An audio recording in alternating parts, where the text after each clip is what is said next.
Fremme, Kezia and Shaba Jackson. Mifri, Ghana Takrade, Ende, Nimewo Air and Space Museum. Hello, welcome back to my channel. My name is Kezia and Shaba Jackson, and as you know, we are at the Air and Space Museum. So today we're just going to be talking about what the rockets and the satellites do, and we're going to be reading about 2 missiles and vehicles, research vehicles. And so this, as you know, is a missile. Sometimes other people use it to throw into our into America, and so we have to fight back or defend ourselves. So the astronauts will go into it. They will go into space, and they will be thrown.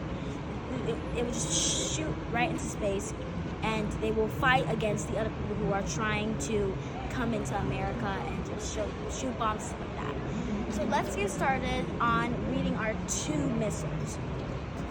The first missile is the Redstone missile. The first U.S. large-scale liquid fluid missile to become operational, the Redstone was one of the most historically important developments in the U.S. rocket technology. The Jupiter C, a Redstone modified with a great thrust and upper ages, placed Explorer 1, the first U.S. article satellite, into orbit in 1958. In 1961, a further modified Mercury Redstone rocket launched the first American into space, Alan B. Shepard Jr. The Redstone made its first successful flight in 1953 and became operational in 1958. As a missile, it had the range of 320 to 400 kilometers, which is 200 to 250 miles, and could carry a conventional or nuclear warhead. The all-solid fuel perishing missile replaced the Redstone in 1964. The rocket displayed here is a partial cutaway, and it was transferred from the U.S. Army.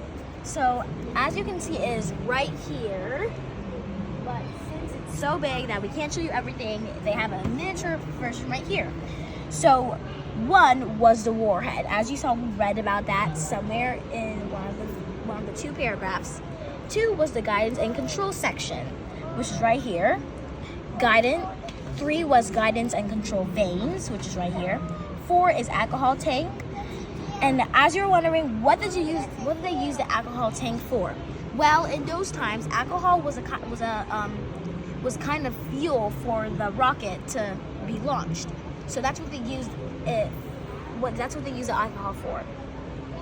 5, liquid oxygen tank, oxidizer, which is right here. 6, peroxide steam generator, which is right here. Engine was here. The engine they used was used for trying to launch that's what they used. That's how they operated it. Some people will be down in the engine so they could launch it in space. And last was the aerodynamic controls, which is down here. And so that's about our first missile. Now let's go into the last missile. The Gemini Paraglider Research Vehicle 1A. From 1962 to 1964, NASA used the Gemini Paraglider Research Vehicle, or PARSEF, to develop the technology for landing a 2-astronaut Gemini capsule on land. Instead of parachuting into the ocean as the Mercury capsules had done, the astronauts would release an inflatable paraglider wing and maneuver to a runway or dry-like bed. Astronauts Gus Grissom and Neil Armstrong were among those who piloted to the PARSEF during the hundreds of flights of Edwards Air Force Base in California. The PARSEF was towed by a ground vehicle or small aircraft and released at an altitude of 1,000 to 3,700 meters, 5,000 to 12,000 feet. It was tested with 3 different wings. The 1A is the first configuration for the paraglider Gemini program. NASA decided to stick with the proven technology of parachutes and water landings. So the length of the vehicle was 2.4 meters, which is 8 feet. The length of the wing is 4.7 meters, which is 15 feet to 3 inches. The weight was 230 kilograms, which is 500 lbs. Pounds. And the manufacturer was NASA Flight Research Center. If you don't know what a manufacturer is, it is somebody who made the rocket or anything like that.